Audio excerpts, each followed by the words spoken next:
MRN Crew Call on MRN.com is presented by MoneyLion, the world's most powerful financial membership. MoneyLion, here we roar. And also brought to you by Hercules Tires. Ride on our strength.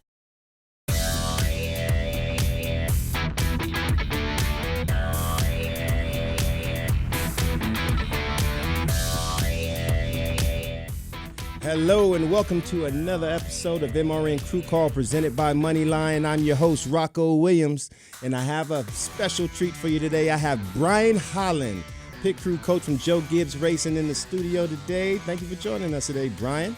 Yeah, glad to be here. Thanks for having me. Oh, absolutely. We've been blessed by the number 18 team, 11 members, the number 11 members who come in the show, but to have the pit crew coach from Joe Gibbs Racing, it's a big deal. So all you young athletes, you young crew members, you definitely want to pay attention to the words that the man, Brian Haaland, will be speaking today in a conversation that we're going to talk about. Thank you for joining us. It's going to be fun. Absolutely. So let's, in a nutshell, this is Wednesday. We already know the events that have happened at Pocono. You know, Xfinity was in Iowa, and the trucks are in Pocono as well. Chase Briscoe won in Iowa, and Ross Chastain busting watermelons on Victory Lane. But it's really special for you at Pocono because you guys finished first, second, and third. Ran the podium at Pocono. I mean, that's got to be pretty cool for your team, right? Yeah, I mean, that was obviously, it's special when you can run that well. We're probably a couple more caution laps or, away from possibly not finishing that good because of the way fuel mileage worked out. But, we'll definitely take that finish for sure. I remember when we were racing at Pocono and it was 500 miles. You remember that too, Brian. Yeah. It was a snoozer. It was grueling, but it was exciting, this race. The PJ1 application that they applied to the track and just maybe a combination of that and the setups and just the fight and desire with 5 races left to make the playoffs made that race pretty exciting. Wouldn't you agree? Yeah, it was definitely exciting. And, from JGR's standpoint, you've got the 20 car that hasn't won yet. And Jones has really had 3 really solid weeks where he's finished in the top 3.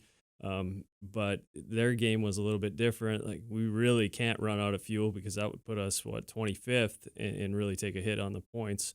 And he probably couldn't be as aggressive because he's worrying about the fuel deal. But in the end, finishing second was pretty good for him in the point situation. Let me ask you this. How do you know which pit box to stand in on a race like that? Okay, you see one driver of your drivers and your crew is running first. One is in second, one is in third, or could be in third. How do you know which box to sit in, or do you not want to jinx it? Do you have a routine with that, or what? I mean, honestly, we've been really fortunate this year. A lot of hard work by a lot of people, but I think we've won something like 11 races, and I think I've been in the winning stall maybe once.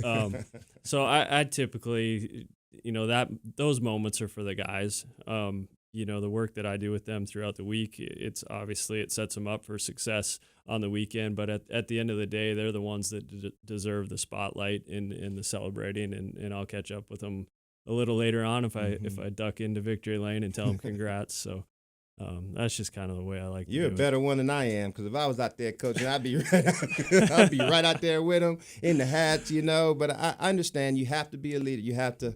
I understand what you're coming from, but with you being in the studio today, I'm going to take some time just to read off what Denny Hamlin accomplished. He won the 46th annual Gander RV 400. This is his 34th victory in 491 Monster Energy Cup races, his 3rd victory and 13th top 10 finish in 2019. This is his 5th victory and 18th top 10 finish in 28 races at Pocono. Eric Jones, his teammate who finished 2nd, posted his 5th top 10 finish in 6 races at Pocono. It is his 11th top 10 finish in 2019. And Truex, who finished 3rd, posted his 11th top 10 finish in 28 races at Pocono Raceway.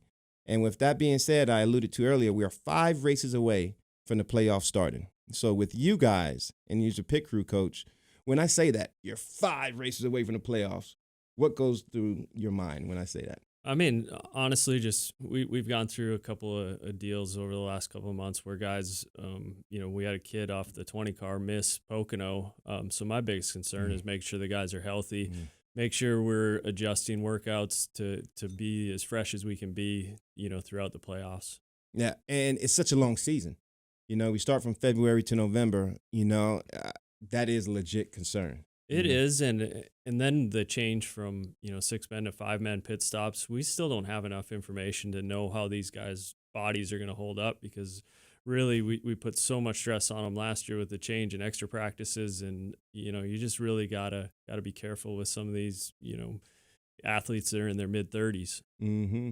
We're here today on MRN Crew Call, presented by MoneyLion, with the pit crew coach for Joe Gibbs Racing. We're going to talk about so much more about the intricacies of how it works at Joe Gibbs Racing, as well as some of the athletes and their transitions and how we decide what races they do. So you don't want to miss out what Brian has got to talk about. Make sure you come right, stay put. All right, we'll be right back with more from MRN Crew Call. At the Goddard School, teachers customize lessons so children can explore their interests, have fun, and learn the skills they need for success in school and beyond. From infant sign language to pre-K students tackling STEAM learning, our Flex Learning Program or Fun Learning Experience is grounded in research that shows the most genuine learning occurs when children are having fun. Our teachers leverage this through lessons inspired by children's imaginations. To enroll, visit GoddardSchool.com. The Goddard School, learning for fun, learning for life. Did you know that banks collected over $15 billion in unnecessary bank fees last year? Come on, enough is enough. It's time we took back control of our finances. That's why MoneyLion is proud to bring you the Financial Crew Chief and to be a NASCAR sponsor. Look, no one knows more about hard work and pursuing their dreams than NASCAR fans, drivers, and teams. So we want to bring you the kind of banking that the big banks would never build, with features like zero-fee checking and zero-fee investment accounts. And because life is also meant for a join, with MoneyLion, NASCAR fans get even more. We're giving away 1,500 NASCAR tickets to our members this year. Plus, you can get 5% cash back on NASCAR tickets, at-track purchases, and all purchases at NASCAR.com. Learn more at MoneyLion.com or download our app. This is America's most powerful financial membership. MoneyLion. Here we roar.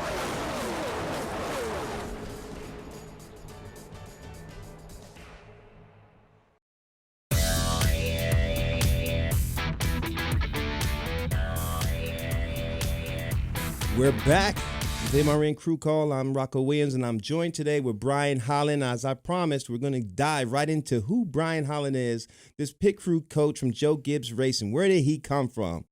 Omaha, Nebraska, is that right? Well, originally from Minot, North Dakota, but I did play college hockey in Omaha. North Dakota, Omaha, what's the difference? I mean, I've never been to North Dakota. Yeah, I bought steaks from Omaha, but is there really a difference between the two? Probably snow and windshield. So you as a hockey player, if you would describe yourself as a hockey player, I read you were tenacious and you would never quit. I didn't know you personally as a tire changer early on in our career, but you were always around. You didn't seem like somebody who would rip somebody's face off. Did you change personalities when you put that hockey mask on or something? Well, I was a goalie, so you can only fight so much with all that gear on, but I got in a few altercations along the way. I want to talk about this school that you have. Not only are you the pit crew coach at Joe Gibbs Racing, and you were a hockey goalie for D1 University as well. You created this school, Old School Goal School. How did that come about, and exactly what is it? Well, we had to come up with a unique name, Old School Goal School. You're just not going to sell a lot on Brian Haaland's goalie school, right? Especially in the South. That might do well in North Dakota. But so I had to come up with a unique name, but really I have such a passion for coaching and, playing that position. And goalies are a position that don't get a ton of attention. And there'll be plenty of hockey coaches that'll tell you, like, look, I don't know anything about goalies. I know they're weird and whatever, but they either stop the puck or they say that? You're there's weird a few. guys Who wants to stand in front of a 100-mile-an-hour slap shot, right? But okay. Yeah. So we started that, and literally it started with one kid, and I started realizing that there was a need for it, and we've grown so much that I can announce that I'm going to have a camp and it'll sell out in 6 hours. So it's all the years of being consistent with it. We're up to, during the hockey season, where I'll see 45 goalies a week. So it's, you look at, what kind of schedule I have, right? Exactly. So I'm like, how do you do that? you get up at, 5:30 in the morning, and you're out the door at 6, and some nights I get home at 11 o'clock at night, to go back. I have the best wife in the world, and, my kids are into hockey. Now they're getting to the age where they'll come down to the rink, and I'll see them then. So you can play those pictures. We have some pictures of that as well for all of our lookers who are viewing our show, as well. That is a pretty demanding schedule. I don't know how you managed to juggle that, with the teams that you were a part of and, the success of that camp, as well as being a professional athlete. Yeah, I mean, it's obviously racing. It scares you at times, right? You worry about, Look at that picture. you worry about losing your, that's a cute one. You worry about sponsorship, closing down a team, and I have a family now, and hockey is another avenue for me to I just keep working hard at that, because heck, you never know what you may have to pursue full time if something were to happen, in this industry. Look at you, ahead of the game. That's why this is the MoneyLion Financial Crew Chief. It's not just about pitting cards, youngsters. Look, you'll get kisses like that he's getting if you're thinking about the future. That's your wife right there. Shout out your wife right there. What's her name? That's Sweet Heather right there. That's Sweet Heather. And you have to think about that. It's not just about pitting cards, having fun. We already know he's crazy because he's a hockey goalie. He likes standing in front of 100-mile-per-hour pucks, so he wants to jump out in front of cars, as well, which is crazy at the same time. But you have to have a plan B, with this, because in our field or our line of work, job security is terrible, right? Just with the demands. And imagine a team like Joe Gibbs Racing, when the margin for error is so small, when you can win every single week. That is a terrible situation for a pit crew member. If you're on a pit crew that can win every single week, you are probably going to have some gray hairs before the end of the middle of the year, right? Right, absolutely. But, I think a lot of it is the people we have in place. At Joe Gibbs Racing, we're looking for the top 5% in every position, right? If you're an average picker guy, we're not necessarily interested in you. We want the very best that there is available. Can you clue me in on this timeline? Get this timeline. So you started out at Hendrick Motorsports with your first team, and then could you just walk me through that progression, which ultimately led you to the head coach of Joe Gibbs Racing? Is that being a head coach something that you saw yourself doing year one as a pit crew member, or did that kind of develop as your career developed? So I was lucky to, coming from a hockey background, and we had a team psychologist in Omaha, and his name was Dr. Jack Stark. I know he's been instrumental in many pit crew guys, careers. He's the guy that introduced me to this, and honestly, I wouldn't be sitting here without having known him. Jack is an amazing person. Did he have to grab your arm and pull you in, or did he convince you, or was like, hey, try this out, and you're like, yes, sir, Mr. Starks? Well, yeah, I mean, it was, we used to talk a little bit about NASCAR when he first got into it, and he'd come, speak to us in the locker room and whatever, and I showed some interest, and then him, along with Andy Papa over at Hendrick, had an idea to bring, an athlete in and see if he can learn to change tires. And I was the guy that was fortunate enough to get that chance, back in 2004 is when I started. At Hendrick? At Hendrick, yep. Okay, so you were at a Hendrick, and what cars were you a part of, and what were your responsibilities? So I never got an opportunity to change on one of the Cup cars over there. The whole developmental program was brand new, and I think there was hesitation from a lot of the crew chiefs to, really have a guy that's just an athlete learn how to change tires, and I don't want to test him out on the 48 car, exactly. Right? I got close, but never really got that opportunity. But I spent a lot of time in the Xfinity series at the time, changed tires for Kyle Busch over there. Never really made it. So in 2008, the end of 2007, they ended up hiring like 4 different tire changers for the Cup level. And I kind of got passed up there and thought, I had a conversation with Matt Clark, who was the pit coach over there. I said, what do I have to do just to get a chance? Like, let me fail or something. But he said, basically, unfortunately, you need to go prove somewhere else that you can do this, and then maybe there will be a chance someday that you can come back and be on one of our 4 teams. Can I pause you right there? Yeah. Because that is a great comment that you said right there, and that's real. because a lot of these younger athletes, they get so enamored with the bigger teams, and they'll overlook the little teams. They just want to go straight up to the show. You know, they want to go up to the top. And when you're learning, you're going to make mistakes. You're going to have to figure out to do, you know, the right way to do things by doing them. But when you're on a team that's running up front, you can't make mistakes. So how will you learn? And those guys who make mistakes on those top level teams, they do themselves a disadvantage as opposed to those who start off on the lower levels, maybe not the premier teams, get those mistakes out the way, then approach the premier teams. Would that make sense? Yeah, no, you're absolutely right. It's about getting that over the wall experience. Yes. And, you know, a lot of teams like JGR, we're aligned with some other, you know, smaller teams that we provide pit crews for. And, you know, we don't want anybody to go out and make mistakes, but if they're going to make a mistake, make it on one of those cars. And then hopefully when we move them up the ladder, you know, to one of our Xfinity cars, and they go out and they prove that they can do a good job on that, you know, ultimately then they get their opportunity on the Cup side. Are there any, looking in the future, you know, is there anything you would change about the sport, you know, as from what it is now, you know, just looking into the future, if you had this special wand that would just change anything that you want it to be, what? Well, if you would have asked me this question previous to last week, the only thing that was on my mind is the uncontrolled tire rule and the arm's length and what is arm's length, and we're trying to do these adjustments. Why is that important to you? Because you got hit with a penalty? Oh gosh, okay, so Denny has 4 uncontrolled tire penalties, you know, this year. And none of my other teams have any, so I'm getting just, you know, hammered on Monday. Speeding tickets, uncontrolled tires. Why is it just Denny? The speeding ticket, that coach can take that up with him, but coach wants to bring up the uncontrolled tire penalty with me, and man, it's such a fine line, and some of it seems like a judgment call, and I go back and I review film and I look at other teams, and they didn't get called, and we got called, so.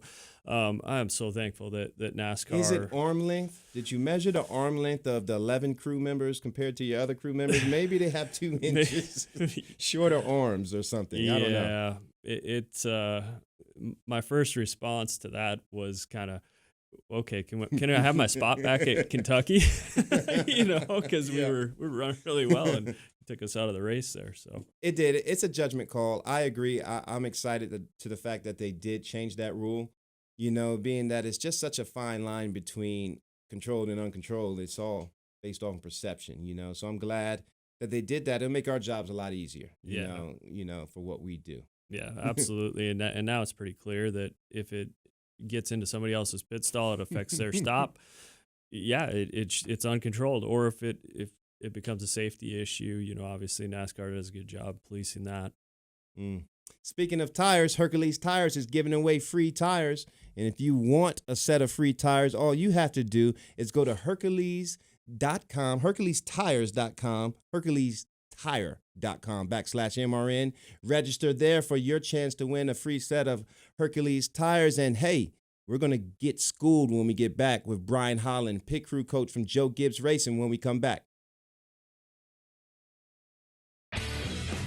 Here's your chance to win a set of your very own Hercules tires. Go to HerculesTires.com/MRN. Simply register, and each month we'll give away 1 set of tires. Hercules Tires has the value, selection, and industry-leading mileage coverage to get you wherever you need to go, no matter where the road takes you.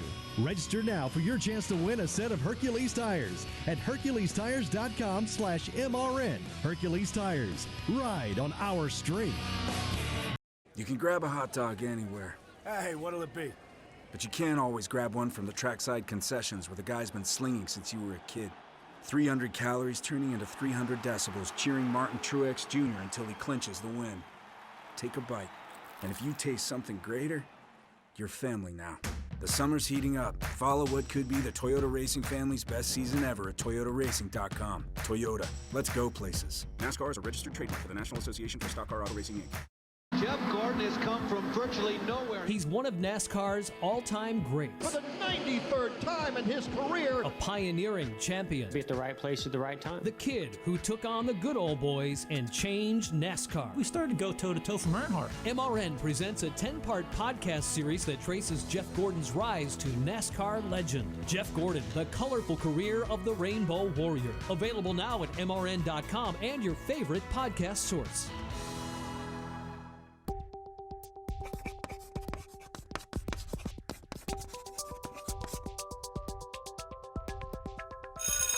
Get in School is presented by the Goddard School, the best childhood preparation for social and academic success. Visit GoddardSchool.com for more information. The Goddard School, learning for fun, learning for life. Do you have any kids, Brian? Yeah, I've got 3 boys. You got 3 boys? I have 4. Oh, boy. I have 2 and 2. The girls are on the end, and all of my kids have started from Goddard School, from infancy to kindergarten, and it was just such a big advantage for us. But there's still a bunch of knuckleheads now. I don't know. I need to find a book that teaches me how to do this the right way with my kids. I mean, do you have the same? I tell you what, I think I can get any kid that I coach in hockey or any of my pit crew guys to do about anything, but my 3 boys won't listen to me at all. Well, good. I'm glad it's not just me. I don't understand, because we're around so many other guys, and like you said, they listen to me, but my own kids won't. Right. So, anyways, like I said, we looking back this past weekend, you had the trucks and the cup cars in Pocono, and then you had the Xfinity car in Iowa. I was always curious to how Joe Gibbs particularly designated who went where and what that process was like. Yeah, so our Xfinity program, we have 3 cars there that run full-time, and typically we have 3 cup teams that will pit that. Now, when it comes to a non-companion event, we first ask the guys, hey, who's interested in going to Iowa? And from there, we let the guys decide and tell them the travel, how it's going to play out, and possibly pay them a little bit more to go and do that, but more than they would typically get. Does it become a bidding war? It maybe has. Oh, I'll do it for this. Yeah. Well, I'll go. But no, what I love about those non-companion events is it allows guys that are coming up through our system a really good opportunity to go to Iowa and pit with a couple of cup guys or just showcase what they can do. So I get excited for those non-companion races to see the film when they get back and see who did a really good job or see what somebody else needs to work on to make the next step. But when you start talking about a truck race at the same time or in a different location than an Xfinity race, that gets pretty complicated, and you get down to where, gosh, I was on a rain plan if Iowa would have rained out. They were going to run it on. Yeah, God. I was going to come out of retirement and change tires, which I keep joking that I'm going to do it, but I would have loved it. I told him I'm going to go on Christopher Bell's car if that's the case. I'm not doing it unless I got any of the cars had a chance to win, but C. Bell has been really, really good there at Iowa, so that would have been fun to When was the last time you changed tires? Oh, gosh. We put together a dream team. A dream team. Yep. Every once in a while at these truck races. It's probably been 6 or 7 years ago.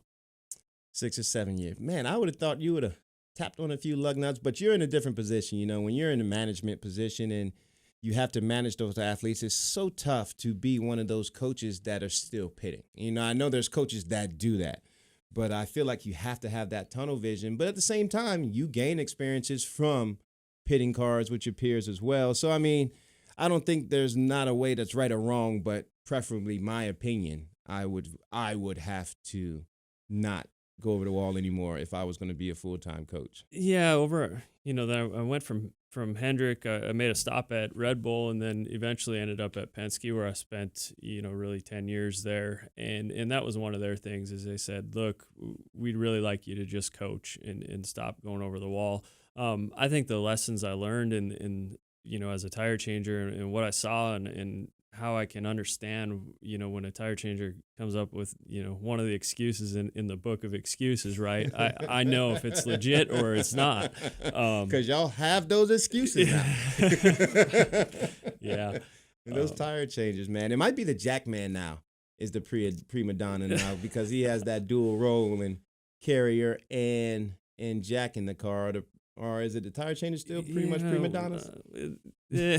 Okay, you don't have to answer that. None of my guys, they're all good, but no, it's there's always something, every stop that could be a little bit better.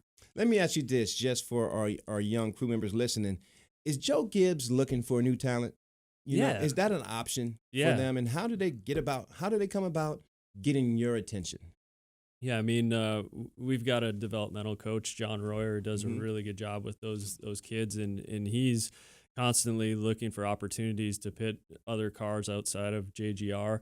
And, ultimately we want to attract talent and be able to see them and evaluate them. And we'll have a good idea after probably 4 to 6 months if they're going to be the next best thing or it's time to move on. So, yes, there's definitely a lot of opportunity, at the ground level coming in. I'm feeling a type of way, man. I'm feeling like, man, if you were around at Joe Gibbs 10 years ago, I might have had a shot there because I knew no other way to get into Joe Gibbs racing. It's like they didn't have a forefront pit crew coach. They were almost like a mystery team that always had great athletes, that always were winning races, but they just seemed to appear on the teams. It was like almost a backdoor in the dark back alley meeting on how you got on to Joe Gibbs racing, and I'm like, man, where were you at 10 years ago when I was trying to throw my resume around or get some attention? Well, I joke with the guys over there now. I said,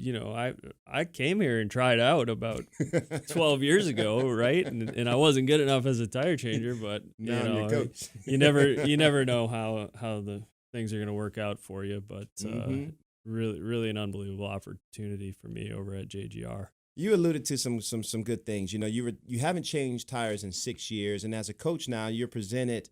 You have athletes placed in front of you who've been doing it a long time. At the same time, there comes a point in everyone's professional career where the father time, catches up with you.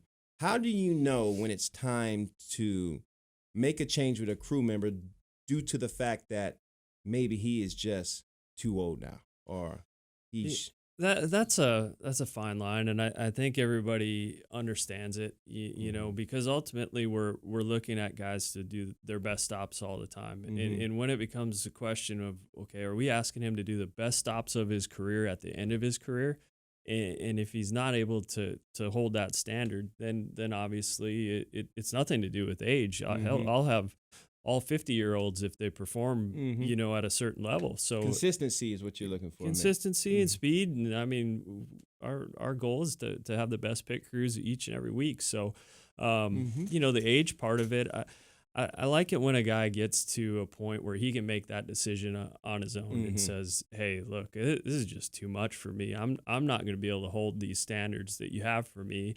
And ultimately, those are the best ways for a guy to go out and retire on his own terms, because if you wait for the coach to tell you you're not good enough anymore, then those relationships that you've worked so many years to make and have, they become damaged for good point, a little while.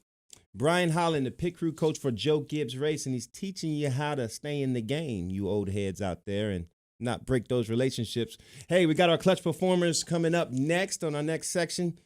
Come back. We'll be right here. Clutch Coffee Bar in Mooresville, North Carolina is redefining the drive-thru coffee game in Race City, USA. The Clutch experience is fast, friendly, and delicious. Quality drinks and unmatched customer service is the name of the game. Clutch Coffee Bar offers signature lattes and mochas, custom flavor-infused energy drinks, smoothies, and more. Over 25 flavors, there's something for everyone. Visit our 2 locations in Mooresville, 356 Williamson Road and 154 West Plaza Drive. Open daily from 5 a.m. to 9 p.m. Power up today with Clutch Coffee Bar. What's up? Vaughn Gittin Jr. here. How would you like the keys to a 700 horsepower custom-built Ford Mustang RTR designed by none other than NASCAR champ Joey Logano, the RTR design team, and me? It's one of 3 Mustangs you could win in the MoneyLion Here We Roar sweepstakes. How do you enter? Just text ROAR to 95615 or visit roarsweepstakes.moneylion.com. No purchase necessary. Instant 2019. Must be 18 or older. For official sweepstake rules, visit roarsweepstakes.moneylion.com. Hi, folks. Mike Bagley here. At MRN, we rely on equipment from Racing Electronics. Joey Logano to the lead on the back straightaway. Racing Electronics has scanners and headphones. We can listen to every uncensored conversation between driver and crew. You won the championship, baby, yeah! And when we need live audio, in-car cameras, and up-to-the-second statistics, we use their latest handheld unit called Legend. To learn more about these products and many others, visit racingelectronics.com. Racing Electronics, the official two-way communication partner of MRN.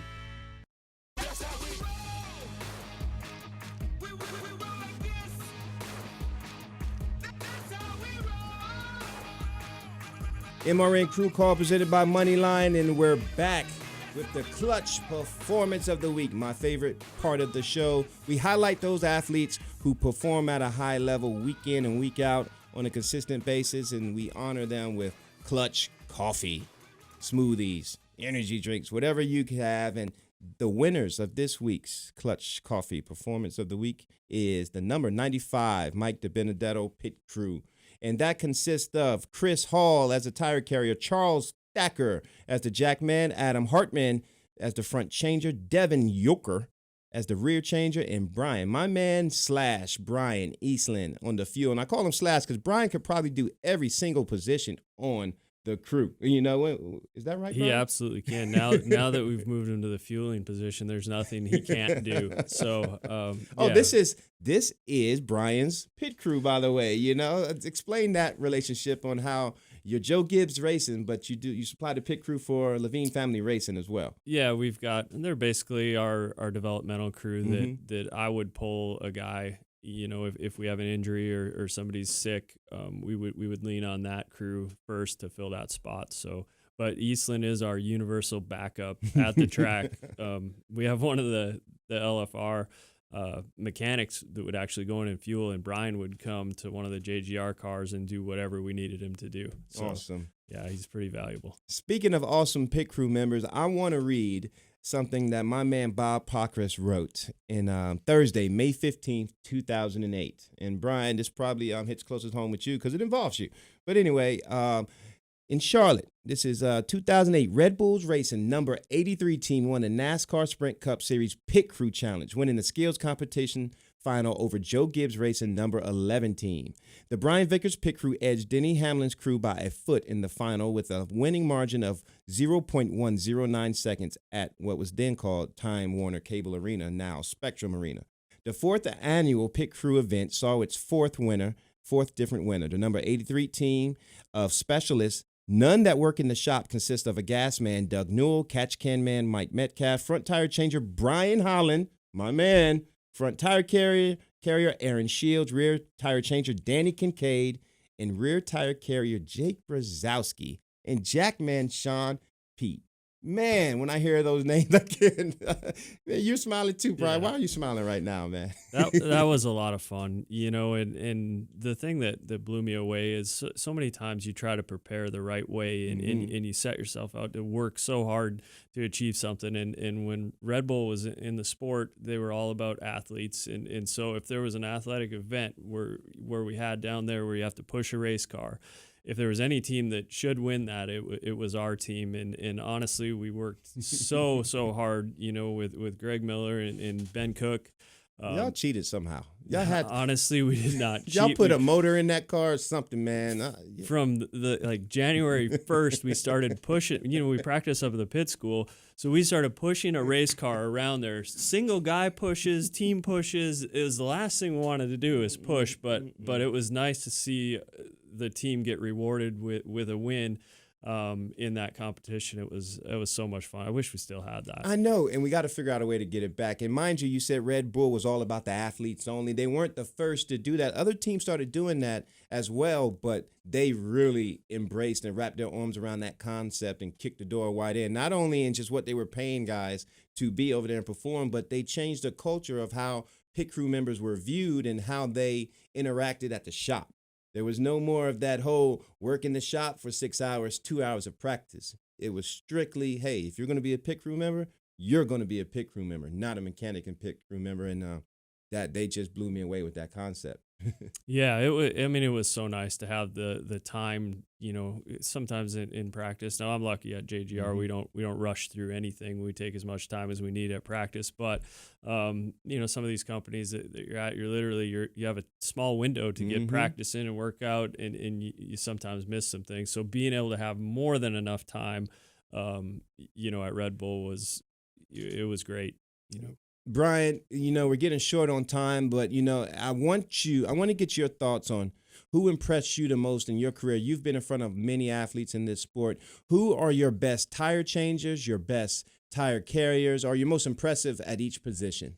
So anytime you talk about one of the greatest ever tire changers, a guy that comes to mind is Mike Trower. Oh, gosh.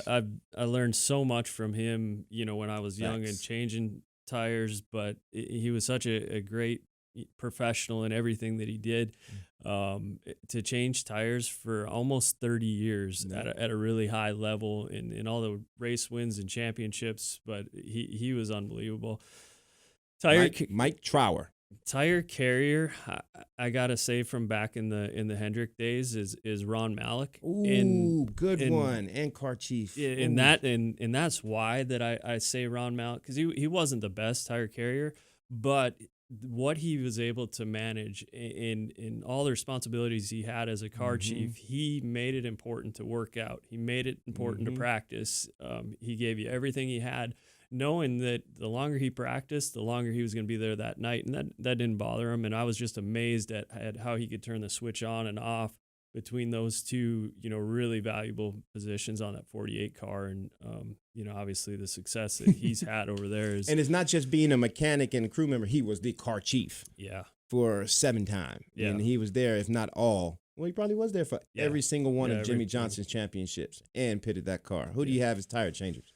We got Trower. We're at Ron Malik. Ron Malik. Well, let's go to Jackman. Jackman. I think when I look at a Jackman, and because I was able to work with him for a long time over at Penske, is Ray Gallahan. Ooh, good. Ray was probably the best Jackman for the better part of 10 years, from 2005 to 2015.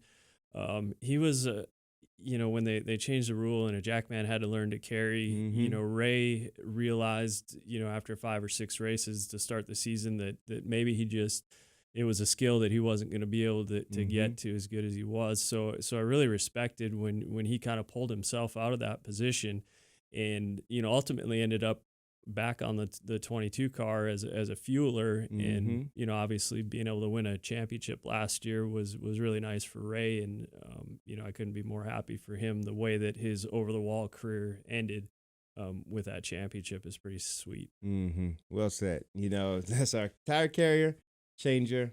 Let's go to the fueler, because they're important. So I love this one. Can't forget the fuelers. No, you can't. So I just mentioned that Ray, ended up fueling the 22 car. Well, the reason that Ray got on that 22 car is because their gas man, a guy by the name of Kellen Mills, was going through some contract negotiations over there, and ultimately they couldn't agree on anything, and Kellen decided he was going to explore other opportunities. So thankfully, we hired Kellen at JGR, starting January as the gas man on the 11 car, right? How did he get there?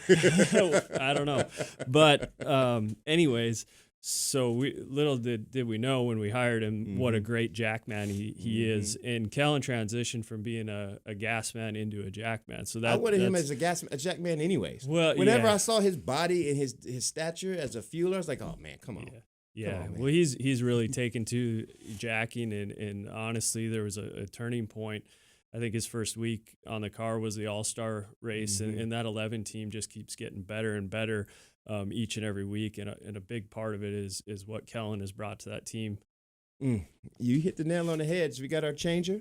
I agree with that. I mean, Trower, even at Hendrick, Trower had the ability. I mean, he had the job like Tommy and Martin. Have you ever seen the show Martin? We see Tommy all the time, but nobody knew what he did. Yeah. And at Hendrick, all the young guys would see Mike Trower. He would travel to the races. He had the ear of all the coaches. He had the ear of everybody who was a decision maker. But it's like, what is your job? He's not a coach. Yeah. He was just there. So, I mean, I agree with you there. I was like, okay, this guy is somebody. And then Gallahan at the same time. I didn't know him personally, but on a personal level. But every time at the track, I mean, the epitome of professionalism and always look good. I like the crew members that look good and look and presented themselves well. And tire carriers, Ron Malik. I'm glad you mentioned him. I'm gonna give him a call when I leave here. We got to get him on here because he's got some stories, right? Yeah, absolutely do. Captain Ron, you need to bring it out, man. So Watkins Glen is coming up. Are y'all ready for backward stops and closing? We're short on time, but backward stops in Watkins Glen. You feeling good about it? Yeah, it's going to be fun. Obviously NASCAR put out a rule that you have to start on the outside of the car, so that takes half the battle out of it from figuring out, well, do we want to start inside or out? Now everybody has to do that. So I think you're going to see everybody's pretty close to the same choreography, and it's going to come down to clean indexes and clean lug nuts and not making any big mistakes. But no, I'm definitely excited. I think we got a good shot to possibly go get 1, 2, win. 3 again, right? 2 times in a row. I don't know. I got to check the record books if that's ever been done. Run the podium 2 weeks in a row. Right. That'd be pretty cool. If anyone can do it, y'all can. Brian Haaland, pit crew coach from Joe Gibbs. Thanks for joining us today. I hope you young guys paid attention, man. We got greatness in the house today. Thanks, Brian. Thanks for the opportunity. Absolutely.